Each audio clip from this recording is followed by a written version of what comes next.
আসসালামু আলাইকুম। আগামী ফেব্রুয়ারিতে যে নির্বাচনটি অবৈধ ফ্যাসিস্ট ইউনূস অনুষ্ঠিত করতে যাচ্ছেন, এটি সম্পূর্ণরূপে একটি বাধা ফাঁদ। এই ফাঁদে পা না দেওয়ার জন্য দেশের সকল স্তরের মানুষের প্রতি একান্ত অনুরোধ।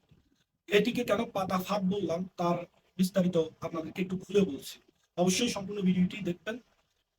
আপনারা দেখুন, একটি জাতীয় নির্বাচন অনুষ্ঠিত করতে যাচ্ছেন এই অবৈধ ফ্যাসিস্ট ইউনূস। সেই নির্বাচনে একটি দেশের বৃহত্তর অংশ ভোটারকে সে নির্বাচন থেকে বাইরে রাখছে। তো সেই সুবাদে সে জামাত এবং বিএনপি এদেরকে দিয়ে একটি নির্বাচন খেলার আয়োজন করতে যাচ্ছেন। ভালো কথা, তুমি নির্বাচন করো, কিন্তু এই নির্বাচনের মধ্যে ইউনূস সুপরিকল্পিতভাবে গণভোটের আয়োজনটি করেছেন। এখানে ইউনূসের মূল উদ্দেশ্যটি হচ্ছে যে নির্বাচনের দিন নির্বাচন ঠিকই হবে, সে গণভোটটি করিয়ে নিবে। করানোর পর দুপুর কিংবা বিকেলের দিকে সে তার এজেন্ডা দলগুলো, যেমন জামাত, এনসিপি কিংবা এই যে সকল এবি পার্টি, হেফাজত কিংবা অন্যান্য দলগুলোকে, সে ওই দলগুলোকে বলবে যে তোমরা নির্বাচন বর্জন করো। ওই দলগুলো তখন তৎক্ষণাৎ নির্বাচন বর্জন করবে, এমনকি বলবে যে লেভেল প্লেইং হয়নি, আমরা নির্বাচন বর্জন করলাম। তখন ইউনূস কি করবে? ইউনূস তখন বলবে যে যেহেতু বিরোধী পার্টি একটি দল এত বড় একটি অংশ নির্বাচনকে বর্জন করেছে, সেহেতু এই নির্বাচনটি বিশ্বের কাছে গ্রহণযোগ্য হবে না। তো সেই সুবাদে এই নির্বাচনটিকে আমরা এখন আয়োজন বা এই নির্বাচনটিকে আমরা একটি গ্রহণযোগ্য নির্বাচন বলতে পারি না। তো চলো আমরা একটি জাতীয় সরকার গঠন করি। তো এই জাতীয় সরকারের মধ্যে ইউনূস নিজে, ওই যেমনটা জিয়াউর রহমানের আমলে আমরা দেখেছি যে 110% কিংবা তারও অধিক ভোট কাস্টিং হয়েছে, ঠিক একইভাবে এই 110 বা 120% ভোট কাস্টিং করে ইউনূস হ্যাঁকে জয়যুক্ত করিয়ে সে একটি জাতীয় সরকার গঠন করাবে। ওই জাতীয় সরকারের প্রেসিডেন্ট হবে মোহাম্মদ ইউনূস। এমনকি প্রধানমন্ত্রী করবে জামাতের আমিরকে। আর উপপ্রধানমন্ত্রী বিএনপিকে সান্ত্বনা পুরস্কার হিসেবে বা শান্ত রাখার জন্য উপপ্রধানমন্ত্রী হিসেবে জনাব তারেক জিয়াকে আনবেন বলে ধারণা করা যাচ্ছে। এদিকে কি হবে, যখন একটি সে এই মানে সবকিছু মিলিয়ে একটি মানে সরকার গঠন করবে, ওই সরকারটি মূল উদ্দেশ্যই থাকবে যে যে ডিপি স্টেটের কাছে ইউনূস যে মুসলেখা দিয়ে বাংলাদেশের ক্ষমতা দখল করেছে, ওই মুসলেখা অনুযায়ী ওই শর্তগুলো পূরণ করা। তো ওই শর্তগুলো পূরণ করতে হলে কি করতে হবে?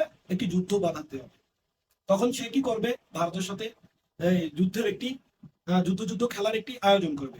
ওই যুদ্ধ খেলার মধ্যে এই তখন পাকিস্তান, এই ডিপ স্টেট তাদের সেনা পাঠাবে। সেনা পাঠিয়ে তারা একটি বেস ক্যাম্প গঠন করবে। আপনারা যেমনটা দেখেছেন যে ইউক্রেন রাশিয়া যুদ্ধ, ইরাক, তারপর ফিলিস্তিন, এই আফগানিস্তান, এই সবগুলো দেশের মতো তেমন একটি অবস্থানে একদম মানে আমাদের বাংলাদেশকে নেওয়ার চেষ্টা করছে মোহাম্মদ ইউনূস। তো এমন এক পরিস্থিতি হতে যাচ্ছে যেটা খুব মানে আমাদের জন্য খুব ভয়ঙ্কর একটি জিনিস আমাদের সামনে আসতে যাচ্ছে। আমরা সবাই এখন এই মুহূর্তে আমরা সবাই সোচ্চার হই, দেশটা আমাদের। এই ইউনূস বলেন বা তার যারা উপদেষ্টা মন্ডলীতে আছেন, এরা কেউই দেশে থাকবে না। দেশে থাকতে হবে আমাকে, আপনাকে, আমাদের পরিবারকে। যেহেতু আমরা এই দেশের মাটিতে আমাদের জন্ম, এই দেশের মাটিতে আমাদের বেড়ে ওঠা, অবশ্যই আমরা আমাদের দেশকে আমরা অনেক ভালোবাসি। আমরা এই দেশে আমাদের মা বাবা, আমাদের আত্মীয় স্বজন, দাদা দাদি, আমাদের পরিবারের অনেকের লাশ আমাদের এই দেশের মাটিতে শোয়া। তো সেই সুবাদে আমরা চাই না আমাদের এই দেশটি অশান্ত হয়ে যাক, এই দেশটি আমাদের বসবাসের অনুপযোগী হয়ে যাক। আমরা চাই না আমাদের এই দেশটি ইউক্রেন কিংবা সিরিয়া, লিবিয়া বা আফগানিস্তানের মতো হয়ে যাক।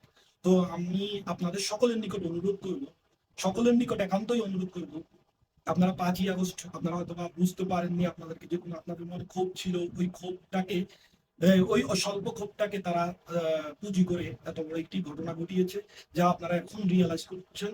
তো আপনাদেরকে আবারও সাবধান করে দিচ্ছি, আপনারা ফেব্রুয়ারির এই নির্বাচনটিকে বর্জন করুন। ইউনূস মহাজনের এই ষড়যন্ত্রের হাত থেকে বাংলাদেশের মানুষকে রক্ষা করুন। আপনারা আপনাদের বিবেক বুদ্ধি এমনকি মেধাকে কাজে লাগান। অবশ্যই আপনারা কাজে লাগাবেন এই আশাই করি। ইনশাল্লাহ। ভালো থাকবেন। জয় বাংলা, জয় বঙ্গবন্ধু।